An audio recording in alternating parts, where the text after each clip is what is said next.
Hello students, lecture 14 आप लोग पढ़ रहे हैं measurement and automation unit 2।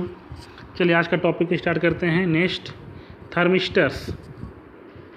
Thermistors are the devices whose resistance changes rapidly with corresponding change in temperature.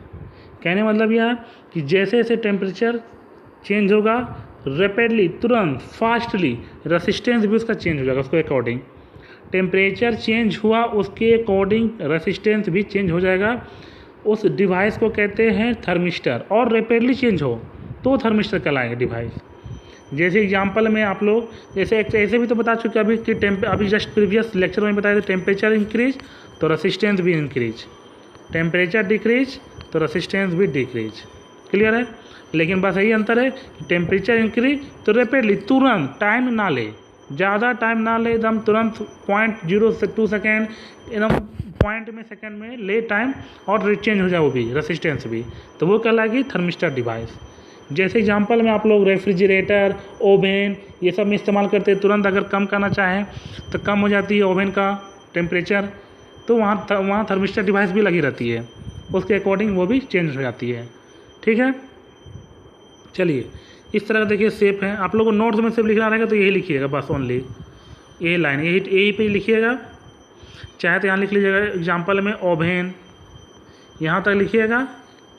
ठीक है, यहाँ तक नोट्स में लिखने के बाद एग्जाम्पल में ओवन, रेफ्रिजरेटर,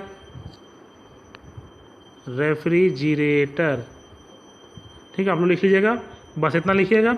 उसके बाद ये समझने के लिए कितना तरह का ये कंस्ट्रक्शन फॉर्म में था, इस तरह चिप टाइप का लगा रहता है थर्मिस्टर भी, इस तरह जोड़ लगा दिया जाता है डिवाइस, तरह तरह का शेप में बना रहता है, 4 तरह का रहता है, इस तरह का फॉर्म में रहता है। ये समझने के लिए ओनली है, बनाने के लिए नहीं है। ओके, समझने के लिए ताकि आप लोग किस तरह का होता है थर्मिस्टर वो दिखाने के लिए हम यहाँ पर पेज स्लाइड लगा दिए। ओके, चलिए नेक्स्ट है। अब इसका 2 टाइप होता है। टाइप्स कितना होता है थर्मिस्टर का? 2 type, negative temperature coefficient thermistor और positive temperature coefficient. Negative temperature का शॉर्ट में बोला था NTC, नेगेटिव टेम्परेचर कोफिशिएंट, और इसको बोला था PTC। ठीक है, पॉजिटिव कोफिशिएंट। चलिए NTC थर्मिस्टर क्या होता है? NTC या negative temperature coefficient thermistor is a device whose resistance decreases with increase. इसमें कहानी उल्टा, देखिए इसमें कह रहा है अगर कि ये लाइन, अब ये लाइन समझिएगा कि टेम्परेचर इंक्रीज तो रेसिस्टेंस डिक्रीज, क्योंकि नेगेटिव है ये। ओके, सिंपली ऐसे याद कीजिएगा। एंड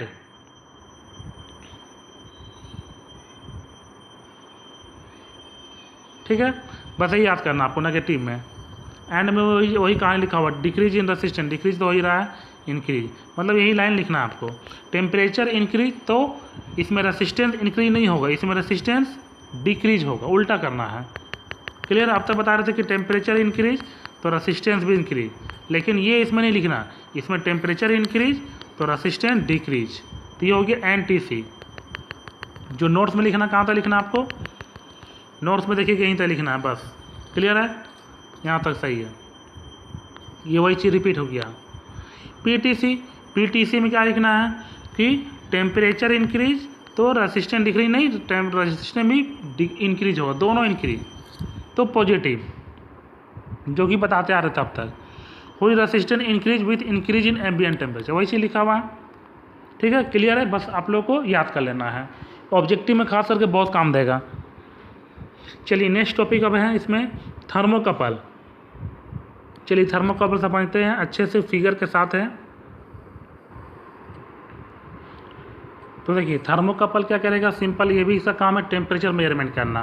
ओके, अब ये टेम्परेचर मेजरमेंट कैसे काम करेगा? सबका एक ही काम है, टेम्परेचर मेजरमेंट करना। इस सेकेंड यूनिट में जितना भी डिवाइस है लगभग अभी तक तो वही आ रहा है, और अब कैसे करेगा इसका बस काम अलग है।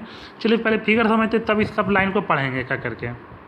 ठीक है, ये है इसका डायग्राम समझाते हैं।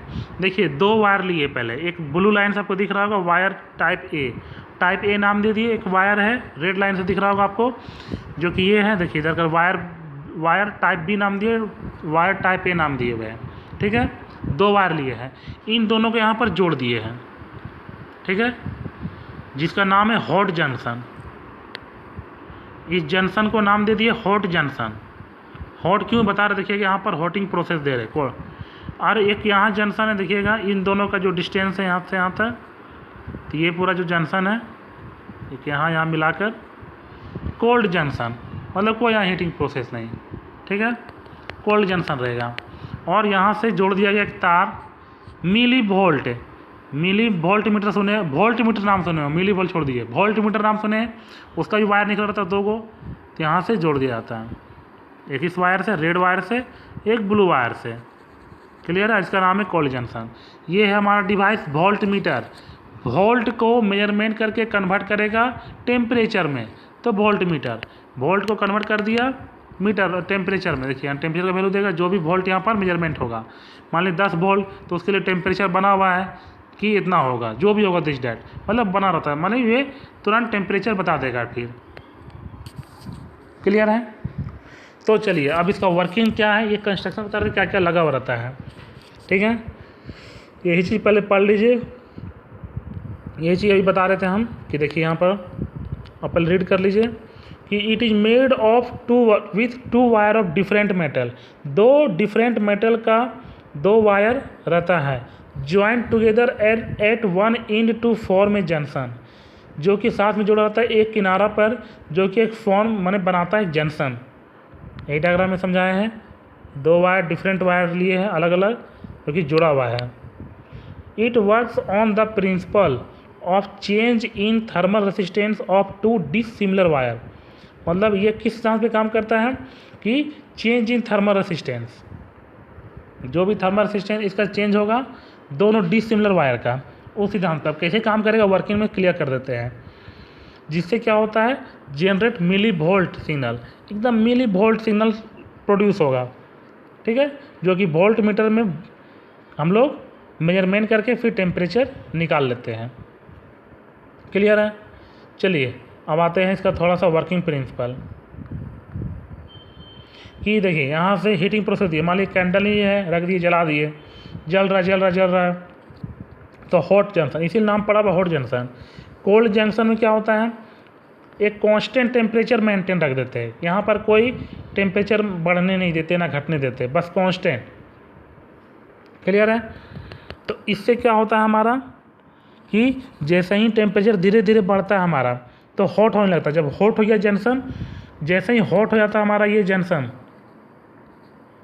तो क्या होता है, वोल्टेज फ्लो होने लगता है लूप में पूरा, ठीक है, वोल्टेज फ्लो होने लगेगा, जो कि वोल्टेज प्रोपोर्शनल होता है किसके, जो change in temperature change in temperature denote करते हैं डेल टी से। एक कंसेप्ट है फिजिक्स का भी, voltage is directly proportional to change in temperature, माने कि जो भी वोल्टेज में आ रहा है डिफरेंट, माने जो भी वोल्टेज का वैल्यू यहाँ निकालिए, कहने मतलब यहाँ पर ये है कि आप यहाँ पर टेम्परेचर कुछ और था फिर कुछ और हो गया, चेंज इन टेम्परेचर मतलब कि टेम्परेचर मान लीजिए यहाँ 0 डिग्री था, अब यहाँ पर गर्म किए तो हो गया ना, मान लीजिए आपका हो गया 25 डिग्री सेल्सियस, ठीक है। तो जो भी होगा वोल्टेज फिर उसके कारण फ्लो होने लगेगा, हीट बढ़ता है वायर में तो एक वोल्टेज जनरेट होने लगेगा, जिसके कारण जो भी हो बहुत मिली वोल्ट में जनरेट होता है, पता नहीं चलता है, तो वो कितना होगा पता लगाना अगर है तो मिली वोल्ट मीटर लगा देते हैं हम लोग, जो कि यहाँ वोल्टेज बता देता है कितना हुआ। अब वोल्टेज के अकॉर्डिंग फिर टेम्परेचर हम लोग निकाल लेते हैं। एक स्टैंडर्ड वैल्यू जैसे ही प्लेटिनम का एग्जांपल दे रहे थे कि 100 ओम, पहले ओम निकाल लिए, तो इसी तरह यहाँ वोल्ट निकाल लिए, मान लीजिए जो भी आया 20 वोल्ट आया या 3 वोल्ट आया, तो मान लीजिए 0 वोल्ट पे हम बोलेंगे 0 वोल्ट पे 10 डिग्री वैल्यू मिलता है, तो 3 वोल्ट में कितना मिलेगा, कन्वर्सन तो कर लीजिएगा ना आप लोग, कोई भी हम लोग कोई भी कर लेंगे, तो कहने मतलब वोल्ट निकल गया तो टेम्परेचर निकल गया, तो यहाँ से वोल्टेज जो फ्लो हो रहा है, ठीक है, हमारे डायग्राम में जैसे ही हीट हुआ हॉट जंक्शन तो वोल्टेज फ्लो होने लगता है, ऑटोमेटिक फ्लो होने लगेगा। यहाँ कैसे वो समझना नहीं है, बस ये बताना है कि हमारा हॉट हो गया यहाँ जंक्शन जो ये था ये हॉट हो गया तो फ्लो होने लगता है वोल्टेज, जिसके कारण हम लोग यहाँ मेजरमेंट कर लेते हैं और फिर टेम्परेचर निकाल लेते हैं। क्लियर है। यही आपको देखिए वर्किंग लिखना है यहाँ पर, ज़्यादा लंबा नहीं है, तो ये डायग्राम वही है, दोबारा नहीं बनाना है, ये वही डायग्राम है, ठीक है, इसे बनाना डायग्राम को। चलिए अब समझाते थोड़ा पढ़ कर। One junction is placed on the surface और environment that is being measured, जिसको कहते हैं हॉट जंक्शन। एक जंक्शन ऐसा है जो इन्वायरमेंट में प्लेस्ड रहता है बाहर इधर, और cold junction other junction remains at a non constant temperature, जो कि पहले जानते जो भी कांस्टेंट टेम्परेचर ले रहे हैं हम लोग जानते हुए रहेंगे, जो कि बताए कोल्ड टेम्परेचर जंक्शन में रहेगा, कोल्ड जंक्शन में। When temperature in the hot junction changes, ठीक है, हॉट जंक्शन में टेम्परेचर जैसे ही चेंज करते हैं और हीट बढ़ाए हम लोग मान लीजिए, तो voltage will flow through the loop, बोले थे कि वोल्टेज फ्लो होने लगेगा, और voltage directly proportional to change in temperature, कि जो भी वोल्टेज फ्लो होगा तो वोल्ट मीटर से निकाल के तो वोल्ट मालूम चल गया वोल्टेज, तो टेम्परेचर भी मालूम चल जाएगा। क्यों? क्योंकि voltage is directly proportional to change in temperature, जो भी टेम्परेचर में चेंज आया उसके अकॉर्डिंग फिर वोल्टेज मिला तो टेम्परेचर मिल जाएगा आपको। तो ये समझाना था थर्मोकपल में, क्लियर है। अब इसमें एक और है थोड़ा सा टॉपिक, एक लाइन का और है कि कभी कभी 2 नंबर में पूछ देता है एलिमेंट कौन कौन सा होता है थर्मोकपल में। तो एलिमेंट का मतलब क्या क्या पार्ट्स लगा हुआ फिगर में, तो hot junction, cold junction, 2 dissimilar wire है, ठीक है, 1 मिली वोल्ट मीटर है, ये बता देना है सिर्फ कि thermocouple sensor consist of the wire often called thermo element, insulation, sheath and seal means connection extension together one form to measuring hot junction. ये सब एलिमेंट मतलब बता देना, 2-3 को नाम याद कर लेना जो ये लिखे हुए हैं यहाँ पेज में, ठीक है, क्लियर है। चलिए अब आते हैं नेक्स्ट थर्मोकपल लो। थर्मोकपल लो क्या होता है, 2 लो उसका पढ़ना आपको, ठीक है, डिटेल के साथ। लो ऑफ सक्सेसिव और intermediate temperature, low of intermediate material, ठीक है, ये सिर्फ 2 को नाम जाना है। थर्मोकपल लो के अंदर 2 लो पढ़ना है, एक तो इंटरमीडिएट टेम्परेचर के बेस्ट पे, एक है इंटरमीडिएट मटेरियल के बेस्ट पे। चलिए तो 1 बाय 1 इसको पढ़ेंगे नेक्स्ट लेक्चर वीडियो में, आज यहीं तक रहने दीजिए, थैंक यू।